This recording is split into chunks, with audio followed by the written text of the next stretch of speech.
Thank you, Ebony, for joining me for this time. I am privileged and delighted. On behalf of C-TAC, we are grateful to be among you. And so we're going to get right in it. Just ask you a little bit about your story, who you are, and who is Trey. Well, first, thank you for allowing me to share our journey and our story. Trey Gregory Keith Lowman III, who we all know and love as Trey, his nickname. He is brave. He is resilient. He is incredibly strong. So bright and loving and full of joy. He's my baby, who was diagnosed with ATRT, a rare and aggressive brain cancer, at the age of 2.5. Unfortunately. Wow. Such a difficult and hard journey. I'm sure that you are experiencing. It takes a lot to be caregiver, mom, and advocate. What kind of leads me to my next question. What inspiration has Trey given you as mom, caregiver, and advocate? Um, Trey at only 2.5 is at the time only 2.5 had taught me a lot. Trey has inspired me to use my voice to advocate for children like him who are going through this battle. Trey has taught me to smile um, through even some of the most difficult and painful times of my life. Um, Trey has continued to help me live each day to the fullest, never taking a moment for granted, and um, definitely taught me to just be grateful for every second that we have. hmm Life is truly a gift that it has its ups and downs. It has its difficulties and its trials and turmoils. And so I've shared with you a little bit about Shirley Roberson and the Blue Chair movement, which is really from her inspiration to sit and to listen. Uh, we have a desire here at C-TAC to improve the 12 million lives of those that are dealing with serious illness. My question to you is, what does the blue chair mean to you? The blue chair to me is hope. Hope that things will improve in our healthcare system. Hope that our voices will be heard. Um, Hope that we can work together and not just be seen as another patient. That someone will actually listen and Mhm. take your concerns and everything serious. That someone will be empathetic, um, and that someone will take the time to actually look into what has caused you to come into the office. I know Mhm. with Trey, Trey was often misdiagnosed multiple times when we would go in. We were told he had viral infections over and over, and that wasn't the case. And it took for me to literally almost beg a physician to listen, although all of the testing had came back. Find that last visit. It took a lot to get to that point. We had numerous visits prior to that where not even a swab was ran, where someone would look at the outside of our child and assume that everything was okay and diagnose him based off of that, although we had repeatedly come in for the same thing. Um, so the blue chair definitely resonates with me because it reminded me of my own story and my Mhm. own struggle of what it took to get someone to listen to my concerns as a mother, listen to me and my husband, and take it serious enough to look into what was causing our son to continue to struggle with nausea, vomiting, fatigue. Um, so definitely gives us hope. Mhm. So, just to kind of delve a little bit further about uh, feeling unheard as it relates to your son, uh, what would you say to individuals that are providers for individuals and parents come in and they say, please listen to me? What do you want to share with them? Don't give up. If that door closes and you feel like you're not being heard, go above that. Keep asking for help because especially in our case, when you're dealing with a child, we have to be their eyes and their ears and their voice, because my son wasn't able to communicate at that time everything that he was feeling. So if I wouldn't have pushed for the physician to look a little bit deeper or admit us that day, to find out what was going on with wrong with Trey, we could have had a very different conversation by the end of that month, due to how far the cancer had already spread in his brain. So one no is not the end of the road. Two no's, it doesn't matter how many no's. Keep fighting for what you're feeling, and keep fighting for the ones you love until someone listens. So what do you feel the effects have been because you were not listened to? Definitely multiple more surgeries than possibly we would have had to endure. The level of radiation that Trey had to go through because of the 9 by 8 centimeter mass on his brain. Had we caught that early, when we first brought up concerns, my husband and I, and grandparents, when we had taken Trey into the emergency room in November of 2022, when we thought he had a seizure, that could have saved us a lot of pain. It could have saved Trey a lot of suffering. It could have been caught at a time where it wasn't so large across his brain, and he didn't have to endure 29 rounds of proton radiation that have had a major effect on his cognitive ability for the rest of his life. So you and I, if you would, are charged with sharing what we feel are the top issues that needs to be addressed, and what would be our recommendation for the first 100 days of the next president in 2025. What are your thoughts? Childhood cancer is consistently underfunded. When you look at adult cancers, we receive a small fraction of funding compared to adults. It's often considered rare, but how many children does it take for our kids to actually matter? We need the same level of support, the same level of research, the same level of funding, so that we have better treatment protocols and possibly someday a cure for our children. Their lives matter just as much as the grown-ups. They deserve to have an opportunity to grow up and be a grown-up. But due to the harsh treatment that they have to endure, a lot of them don't even make it through the treatment.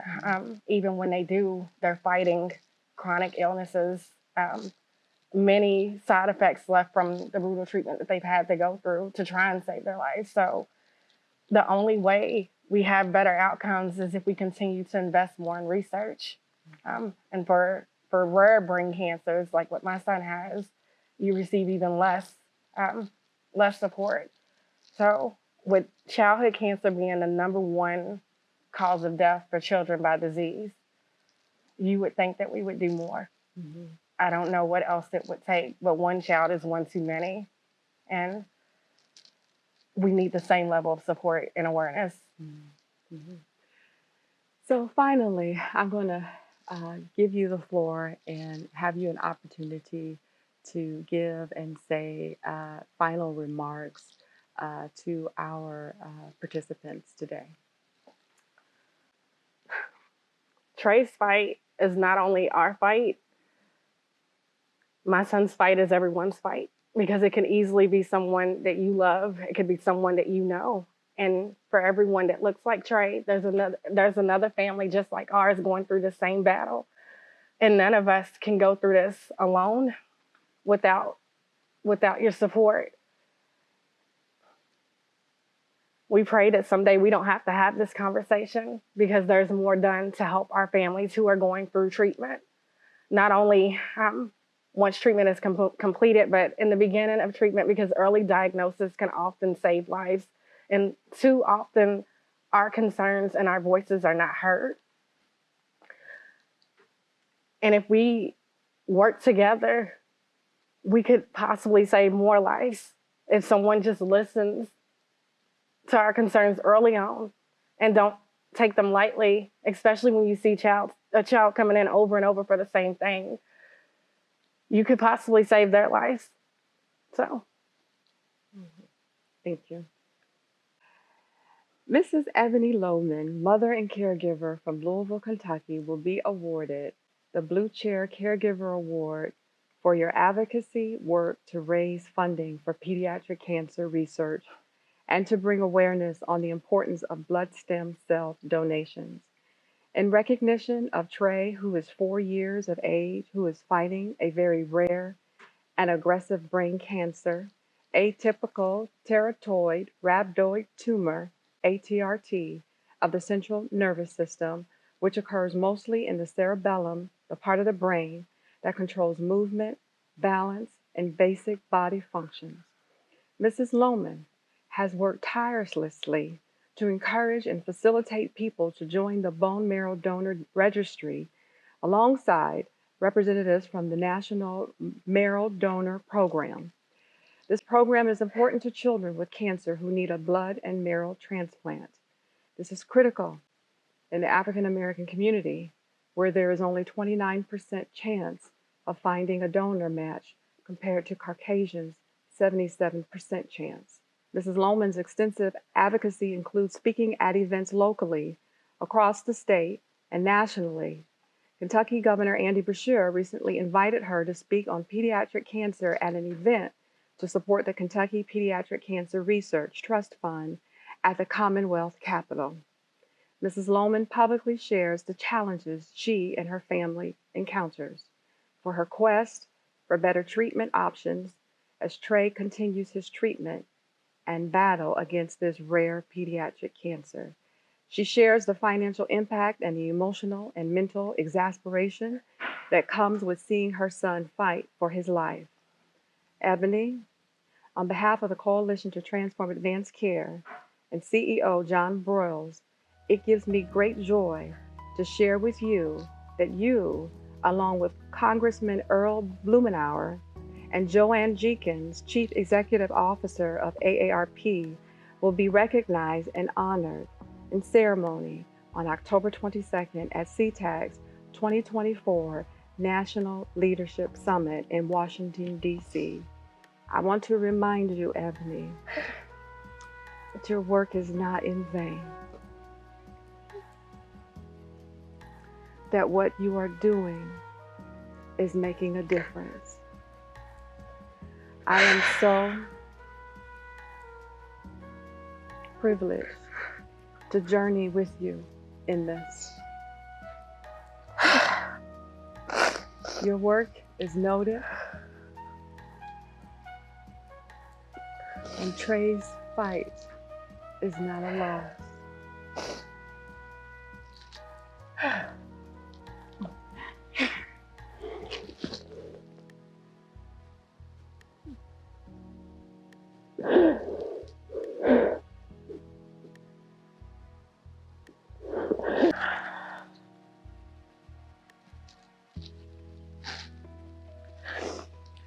Ebony, you're a jewel.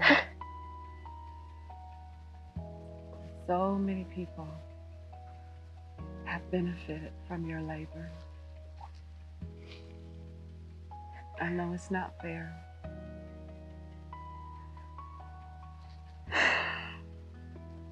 But this right here is the least that we can do. We honor you, and we journey with you the best way that we can. Thank you.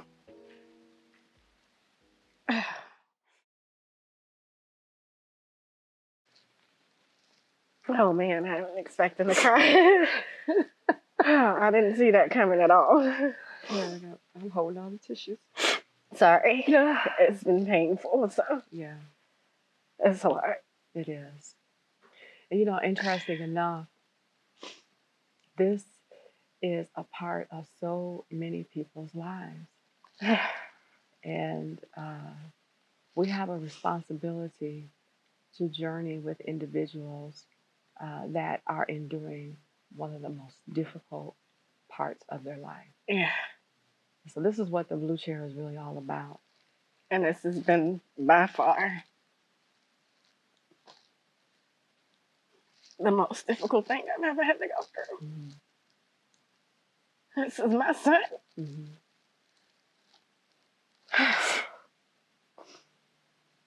And it's so much like you want to say, but I try to, because I don't want to.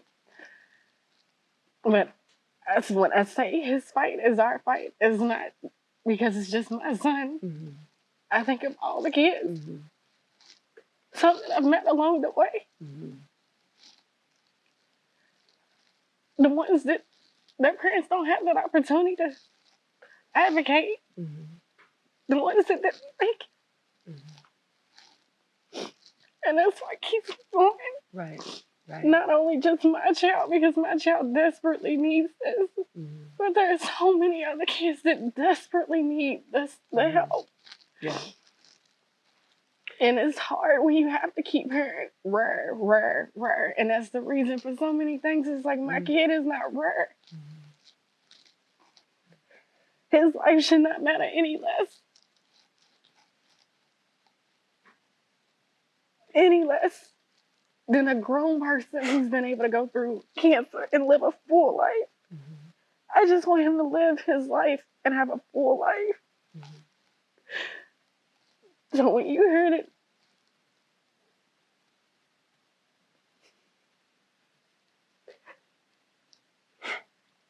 when you heard that this treatment, if it doesn't work, then your last option is a clinical trial. Something that hasn't even been proven to be effective.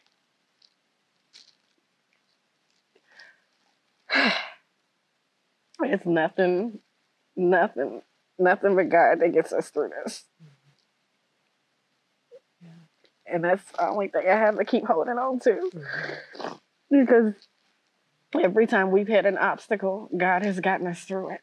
Every time they've said he shouldn't have made it, God has brought him through it.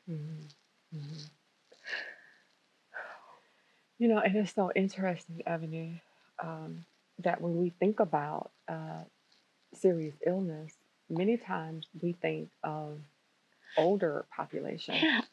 And here we have, and you speak about this often, the effects of childhood cancers, pediatric illnesses. There are children every day that are journeying through pediatric illness, pediatric serious illness. And so, you know, we really need to widen our lens. You know, that's really my thought, my recommendation to the first 100 days of the presidency. We must widen our lens and make ourselves available to see all that is going on in our country. This, at the end of the day, is a human issue. And if we are not sensitive enough to look around and investigate and look a little further, and as the blue chair, as Shirley would say, you sit in that chair and you listen. You sit in that chair and you listen. Because listening can be the difference in saving somebody's life. Had someone not listen that day, as our neurosurgeon told us, a couple weeks later, we could have had a different conversation. But if someone would have listened from the beginning, think of everything it could have saved Trey from. So we have to do better. We do. We must. If we are going to change the way everyone receives care in this country, we must do better. Yes. And we'll keep fighting until we do. Won't we? Yes, ma'am. And I'm going to do it with you.